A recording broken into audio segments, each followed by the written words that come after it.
Alright, we're going to get started. Good evening, brothers and sisters. Welcome to this session of the Symposium. We will be hearing from Gardner, and we'll just get a little bit of information about him before we start. Gardner began teaching early morning seminary in Laramie, Wyoming in 1996. 2 years later, he graduated from the University of Wyoming with a bachelor's in English and was hired to teach Release Time Seminary in University of Utah.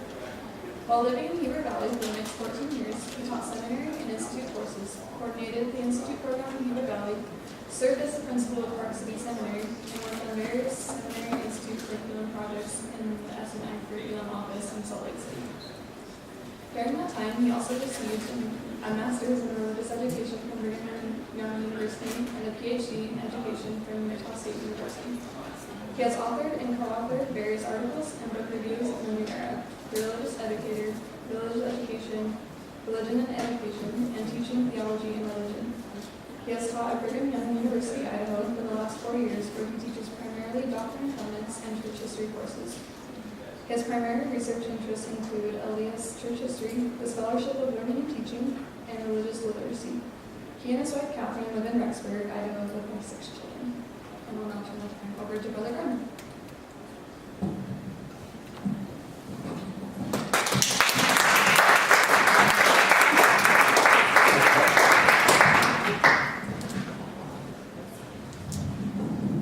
Is that close enough? Can you hear me? Okay, great. First of all, I'd like to thank everyone for coming tonight and thank the Sperry committee for giving me the opportunity to present. I also especially want to thank Brother Robert Millett for comments he made in his keynote address earlier this evening, that we in this dispensation have been charged with the responsibility and privilege to declare those things which the Lord has declared unto his servant Joseph Smith and his successors.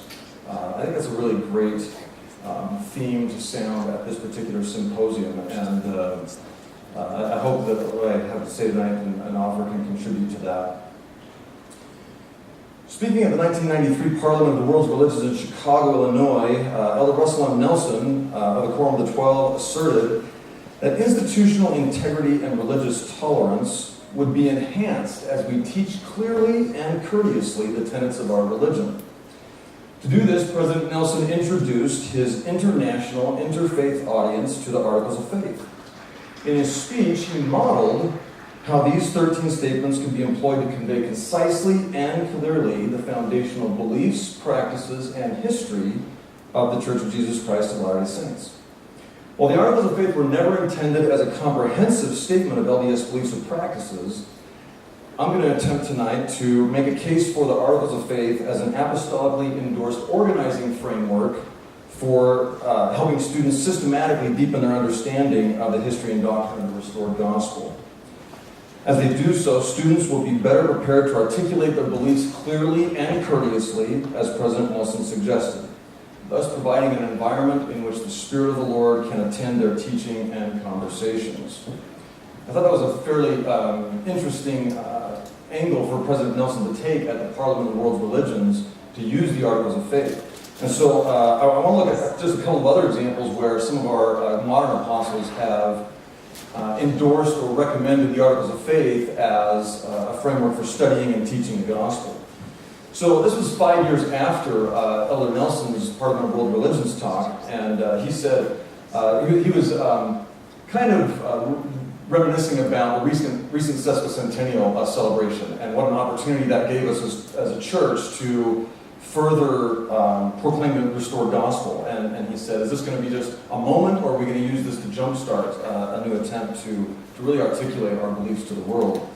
And he said, as he was reviewing how prepared he was to fulfill that, he said, I reached the conclusion that if I studied the content of each of the Articles of Faith, I could explain and defend every gospel principle I might have the opportunity to expound to someone searching for the restored truth. What a great blessing it would be if every member of the church memorized the Articles of Faith and became knowledgeable about the principles contained in each. We would be better prepared to share the gospel with others. Elder Perry's challenge clearly indicates that memorizing the Articles of Faith is a good beginning, but it's not enough. We need to understand the content associated with those articles of faith and the truths connected with them if we're going to clearly and concisely teach the truths of the restoration to others. Elder Ballard, in between these two talks, President Perry, or Elder Perry that I'm going to use, also gave a talk where he suggested that members of the church use the articles of faith in teaching the gospel to others. And in fact, in that talk, he even said part of the blame for the misinformation and wrong ideas that people have about the church is our own fault as members of the church. We're not very good at clearly articulating this to others. And but I'm not going to, just in the interest of time, just using a couple of these. So 15 years after his original talk in 1998, Elder Perry gave another talk in which he said to the membership of the church, I encourage you to use your bright minds to study and learn the articles of faith and the doctrines they teach. They are among the most important and certainly the most concise statements of doctrine in the church. If you will use them as a guide to direct your studies of the gospel of Jesus Christ, you will find yourself better prepared to declare your witness of the restored truth to the world. You will be able to declare in simple, straightforward, and profound ways the core beliefs you hold dear as a member of the Church of Jesus Christ of Latter-day Saints. Notice, I think, Elder Perry's injunction promises that members of the church who anchor themselves in the core doctrines of the articles of faith, that they'll have greater clarity and power as they teach the truths of the restoration to others. Modern exhortations from apostles and other general authorities reminding church members of the value and impact of the articles of faith are rooted in their prophetic origin and historic durability. So I'm just going to review a couple of points of this really fast. Again, I'm just going through some highlights in the paper because I'd like to be able to get to any questions people have before the end. So, of course, 1842 is when Joseph Smith writes the Wentworth letter. It closes with the 13 Articles of Faith, and that summarize the beliefs of the church. And from 1842 to 1857, these are republished multiple times in various places. The most famous of which is 1851, Franklin D. Richards' Pearl of Great Price over in England. And then in 1880, the revised Pearl of Great Price, including the Articles of Faith, is canonized in General Conference and accepted as part of the standard works of the church. 1899 is when Elder Talmage comes out with his book entitled The Articles of Faith. This was a collection of lectures he'd given, and he used the Articles of Faith. He said, I think these are a convenient outline for the study of the theology of the Church of Jesus Christ of Latter-day Saints. So that's what he used for his book, and then published them, for his lectures, and then published them in this book. And then, of course, 1985, Elder McConkey's book is published posthumously, A New Witness for the Articles of Faith. And so you can see just how the Articles of Faith continue to be, from 1842 on, kind of this recurring theme where you have apostles, some of our notable apostles, saying, hey, this is something we don't want to forget about. We don't want to lose the importance of the Articles of Faith.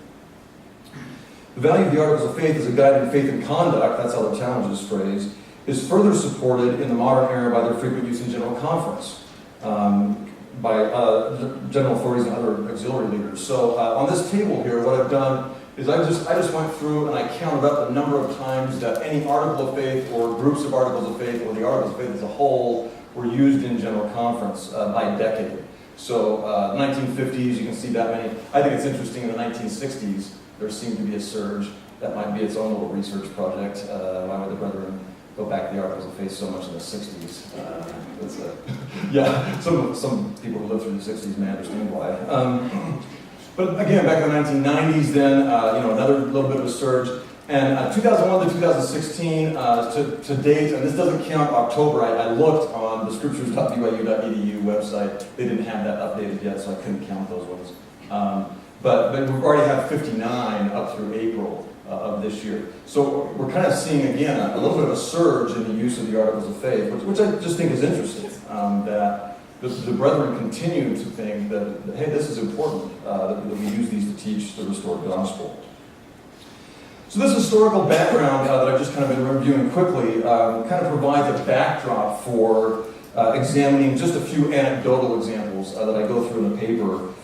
And I think the value and impact of these is to show how using the Articles of Faith enables us to articulate our beliefs. And so this first one is from President Kimball. It was 1975, General Conference priesthood session. He starts off kind of by asking all those in attendance if they have the Articles of Faith memorized word for word. And then he tells a story about a primary age boy who's on a train from Utah to LA, and he's sitting there next to a guy who's not a member of the church, and this guy starts asking this little boy questions about his church, and this little boy just starts rattling off the Articles of Faith. We believe in God, the Eternal Father, and in His Son, Jesus Christ, and in the Holy Ghost. And the guy says, really, what does that mean? And this little boy just starts giving him this little lesson on the Godhead, right? And he goes through all 13 Articles of Faith like this. And the man is just so impressed. I think Elder President Kimball says the man was astonished not only at the ability of this young boy to outline the whole program of the church, but at the very completeness of its doctrine. I think that's interesting. And then President Kimball says you're always prepared with a sermon when you know the Articles of Faith. This is a point that I want to make. I'm going to be talking about how we use the Articles of Faith to teach the Restoration, but also in the hopes that this becomes then portable, right? People can take this Article of Faith and tie it to key revelations and doctrines and events in the Gospel and use that. I don't think we're going to impress anybody particularly by rattling off 13 little statements, right? But if we can explain what those are about, that's where I think we give the power of the Holy Ghost an opportunity to teach and testify. Like in this example here, Sister Warner, in 1998 General Conference, tells a story about her 8-year-old granddaughter who got her own set of scriptures for her birthday. And she wanted to share these in some kind of, I guess her school class had a current events thing or something. And so she takes her scriptures to school and she starts reading off the Articles of Faith to the class. This is her newsworthy event. And at our Article of Faith 8, I think it was, or sorry, 7, I just looked down. Article of Faith 7, one of the students calls out, "This isn't news." And the teacher responds, "Well, it's news to me." So I really think this illustrates the point that members of the church oftentimes are unsure about what to say when we introduce the gospel to other people. We're unsure how to respond to questions. And here you have this 8-year-old girl who's saying, hey, here's something that can at least get the conversation started, right? We can at least kind of get this out there, and then we can talk about what they mean. Recently, there was a study conducted by Tony Sweat, actually, a few years ago, and he sampled some LDS seminary students and asked them what their in-class experience in seminary was helping them do. And he had 20 items that he said, did you feel peace today? Did you feel love today? Did you learn the scriptures better today? Et cetera, et cetera. And the last ranked item in the whole study was, I felt increased confidence to share the gospel with others. They ranked that dead last. I think we need to really think about this, right? What are we doing as teachers, as parents, as religious educators in the church to give people confidence as they go out and share the gospel with other people? And sometimes people are shy, and again, they're unsure, and this would just give them a good place to start. The last little anecdotal example I'll use here is from President Monson. This was at the 2006 Worldwide Leadership Training. And he first of all started by talking about how the Articles of Faith were, quote, most helpful to him when he was doing his work in East Germany. He elaborates about that a little bit in his biography and some other places as far as the 11th and 12th Articles of Faith are concerned specifically. But he just, think about that. Here he is, he's supervising the work in East Germany, and he finds the Articles of Faith particularly helpful in guiding him. This is an apostle doing work in a very difficult area. And I think that's pretty compelling. And then he tells a story, a famous story with Sharman Hummel, or Hamel? I can't remember. Hamel? Something, anyway, okay. Something like that. Who sits down and this girl gets on the bus in Utah. He's on his way to San Francisco. And he says, hey, I guess there's a lot of Mormons in Utah. And she says, yeah. And he says, are you a Mormon? She says, yes. And then he says, well, what do Mormons believe? And she just starts right in with the first Article of Faith. We believe in God, the Eternal Father, and His Son, Jesus Christ. And then tells him about what that means. And he says he was so impressed with that when he gets to California, he looks up the Church of Jesus Christ of Latter-day Saints. And he and his wife and his 5 children join the church. Several of them go on missions. They all get married in the temple. And I love this statement from President Monson, where he says that this great thing happened and scores of people join the church through this family. all because a young child had been taught the articles of faith and had the ability and the courage to proclaim the truth. So again, just some examples of how these articles of faith can bless us. I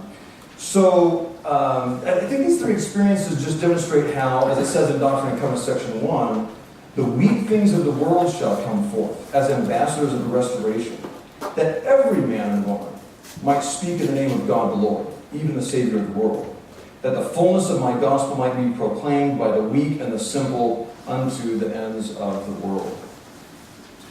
So, 4 statements from Elder Perry kind of guide the approach I'm going to present here.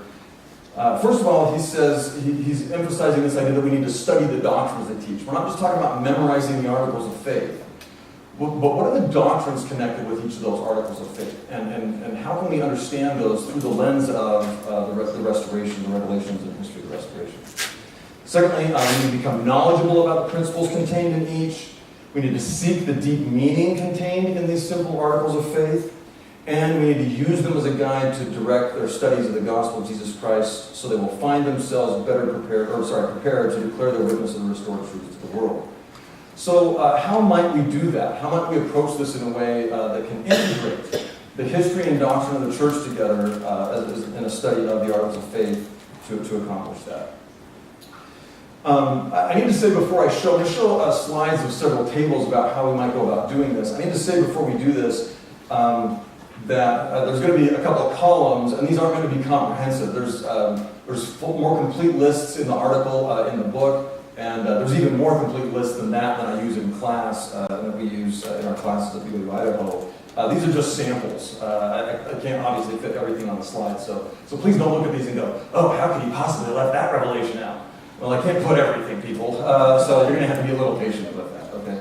So I just want to say that first, and then the other thing I want to say also is, these also don't show some of the other things that we use, or that I use in class, like the Revelations in Context pages, the Gospel Topics pages, some other things that help us study the doctrine and content of these articles of faith. I just couldn't put everything on there, so I just limited it mostly to Pro Great Price and Doctrine and Covenants stuff.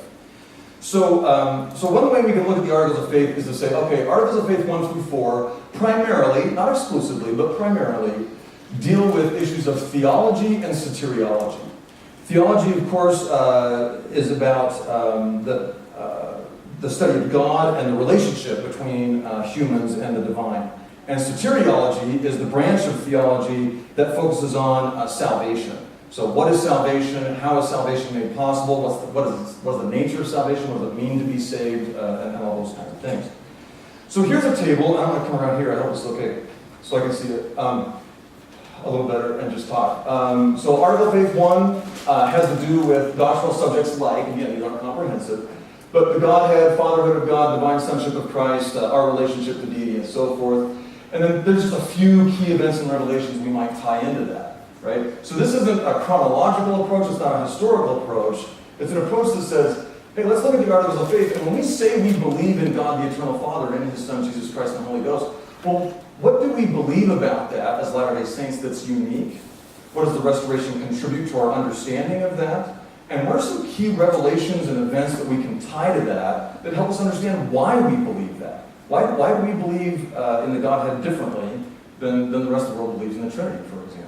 Okay, so same thing with Article of Faith 2, agency and accountability, the fall, salvation of little children, and again, just a couple of examples of places we might go in the Doctrine and Covenants and the Pro Great Price, which I think has tremendous impact on the rest of the development of the doctrine of restoration. I don't know if we leave the Pro Great Price out of this. I think it's incredibly important.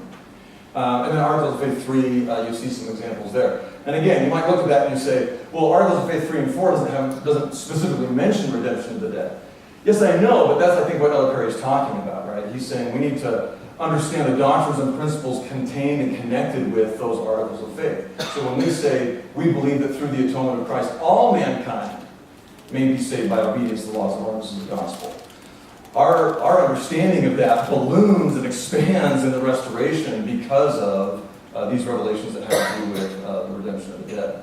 And so that's kind of how we might approach that. Now again, I would say that as students come to better know the nature of God, their relationship to God and God's plan for the salvation of his children, they will have a solid foundation from which to share the truths of the restoration with others. As they seek to live according to these truths, they will have an increased measure of the Spirit of God to guide them in their own lives and to bear witness to these doctrines and principles to others. So we can come back and we can ask questions about specific tables, but I'm just, like I said, I want to move on and get through the overall process, and then come back and talk about this. All right, so the next 5 articles of faith, 5 through 9, have primarily again to do with ecclesiology and canon. I really wanted to call this canonology, but I don't think that's a word. So I didn't. I'm going to make that word though. So ecclesiology, of course, has to do with the study of the church, the structure of the church, the development of the church, the offices of the church, the mission of the church, and again, how the structure and officers of the church help accomplish that mission. Oh, also the authority of the church, right? That's also a big issue. Where do you get authority to have this church? Canon, of course, has to do with the standard works. And, of course, this is, I think, particularly critical for us to talk about because Latter-day Saints have a very unique view of the canon. We have a very unique view of the Bible from the rest of the traditional Christian world. And we have just a unique view of the openness of the canon as well. So I think these are really critical concepts to talk about. So again, here's what this table might look like. Articles of Faith 5 through 6 talk about priesthood authority and keys, church organization and structure, same organization that exists in the primitive church. What do we mean by that? And some revelations where we go to. And if you look at those key events and revelations, Joseph Smith History 1, of course, refers to the restoration of the Aaronic priesthood. I didn't put 20. Oh yeah, 27's up there. It has to do with the restoration of the Melchizedek priest. That's one place where it mentions that. Same with DNC 128. And then, of course, we have some other places. Doctrine and Covenants section 110, where we talk about the restoration of the keys of the priesthood, some of the keys of the priesthood, at least in Kirtland. And then other places where we just talk about the coming forth of the church, the organization of the church. Section 20, obviously, is very influential there. And section 107 for organizing officers and quorums and all those things as they come along in the unfolding of the restoration. Article of Faith 7 about gifts of the Spirit, both in the church and the lives of the disciples. This is, I think, a particularly intriguing and instructive one to teach with students, because if you teach those revelations in their context, section 28, section 46, section 50, for examples, those just have powerful examples of how the early members of the church were coming to understand the role of the gifts of the Spirit in their lives and in the church in a way that's really enlightening. And I think going back to those foundations helps us understand key principles and doctrines that can help us deal with some of the issues we have today. I think Brother Miller was alluding to some of that actually in his talk earlier this evening about avoiding some of the deception that's out there. And then, of course, Articles of Faith 8 and 9, the Bible, we talk about the Joseph Smith translation, LDS canon, meaning, Book of Mormon, development of the Doctrine and Covenants, coming forth of the Pilgrim Christ, and then what we believe about Revelation, both in the church and in our individual lives, and again, just some samples of revelations we might look at that are instructive for helping us teach about the role of revelation in the church and the development of Scripture. In an era where people in increasing numbers doubt the need to belong to any church, and again, just really quickly, I'll just mention here, I guess, I was just showing some of my students these numbers the other day from the Key Research Group. This was a study published in 2012. From 2007 to 2012, the numbers of those, the percentage of those in America who claimed no affiliation with any religion went up from 15% to 20%, which actually was a pretty significant jump. For the 30 or 40 years prior to that, it hadn't moved much at all. But that was a significant jump. And if you break that down by age group, this is where this becomes really significant. Those in the 60-plus category, 60 and older category, 90% of those people still affiliated with a church. By the time you got down to the 18 to 29-year-olds, the millennial generation, that number was only 37%.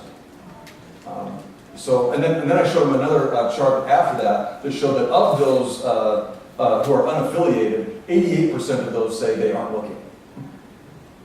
So not only are they less inclined to join a church, they're less inclined to care whether they join a church or not. Now that might be really kind of depressing. We might sit back and wring our hands and go, oh no, oh no. But Rodney Stark, who many of you know, has done some serious studies of the growth of the church down at Baylor. He pointed out that actually the LDS church does better in areas where there is lower levels of religious affiliation. So, yay. Okay, there's a silver lining to this cloud. But I only think that will happen, brothers and sisters, if we can clearly and powerfully articulate to people why they need to belong to a church. It's got to be more than just a social club, as Sister Oscarson said earlier this year, or an idea factory for how to be good parents. We've got to be able to articulate to people the spiritual and deeply soul-satisfying reasons why we need to belong to a church. And I think the Revelations of the Restoration do that marvelously. They do it powerfully. So there's that one. All right, the last four articles of faith here have to do with eschatology and morality. Eschatology has to do with that specific branch of theology that focuses on the end times, human judgment, how everything turns out in the end, all that kind of thing. And so, and then morality has to do not just with sexual purity, which I think is what most Latter-day Saints think of when we hear the term morality, but morality has to do with right and wrong behavior required for establishing and living in the kingdom of God.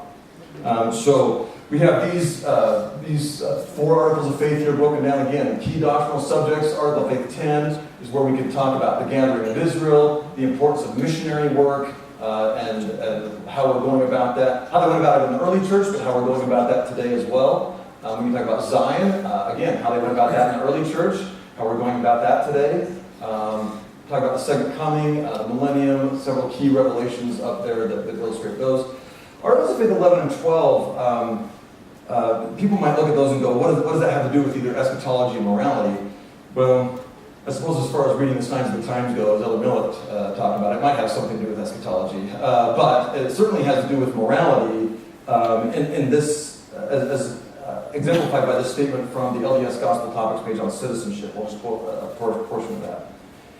Members of the church seek to live according to the moral values taught by Jesus Christ and his servants, and to be an influence for sound moral values in society and government. Freedom is inextricably linked to our morality, and religious believers and institutions are essential to preserving morality. I'm sure, brothers and sisters, that you've noticed how insistent a lot of our prophets and apostles are lately on this subject. That we as members of the church need to be more anxiously engaged in proclaiming and defending and supporting and promoting religious freedom and being good disciples of Christ in the public square. And so I think that these opportunities give us some key revelations and historical moments in the church. You know, you talk about plural marriage, you talk about the Missouri persecutions and so forth. How does that teach us about being part of the public square? And we can learn some lessons there. Article of Faith 13. This is one I have to be really honest, and I'll just, why not? There's only a few of you here. It's not going to go very far. I just have to admit, for the longest time, I wasn't a huge Article of Faith 13 fan. I just remember they were YouTubing this. And anyway, so I won't be maybe as candid, but I wasn't a big fan until I really started to see this article of faith in context of all of the others. And it's one thing, brothers and sisters, to have testimony and believe that we're right. And that's really important. But we better be good. Because if we're not good, it won't matter how right we are. Orthodoxy has to be matched by orthopraxy if we're going to build the kingdom of God. And so I just think Article of Faith 13 gives us a great opportunity to study some revelations that really focus on our discipleship and following the Savior and being loyal to Him in our lives. I think I have time just briefly here to share how one way I've done this in my preliminary price classes. So after introducing this to my students in my preliminary price class, we only have one day, unfortunately, on Articles of Faith in that class. It's pretty brutal.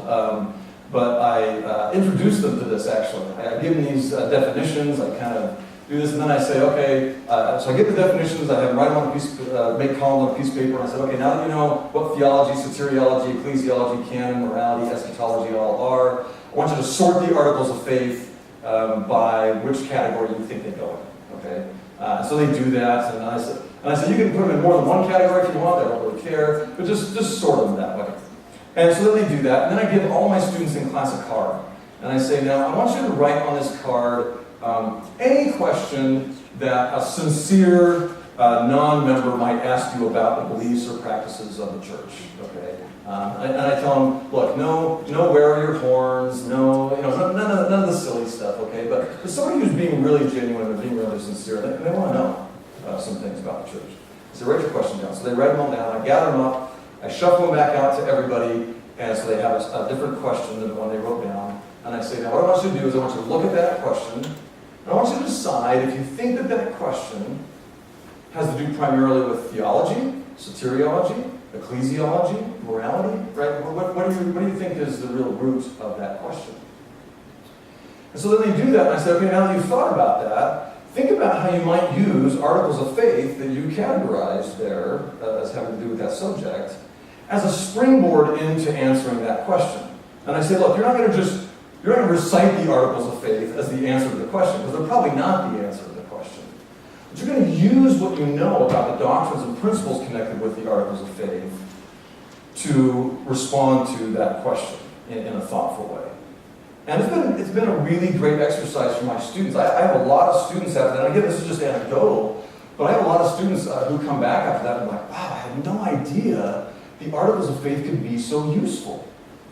These are a great starting point for us, and they ground us in key principles, key doctrines of the restoration that are really important.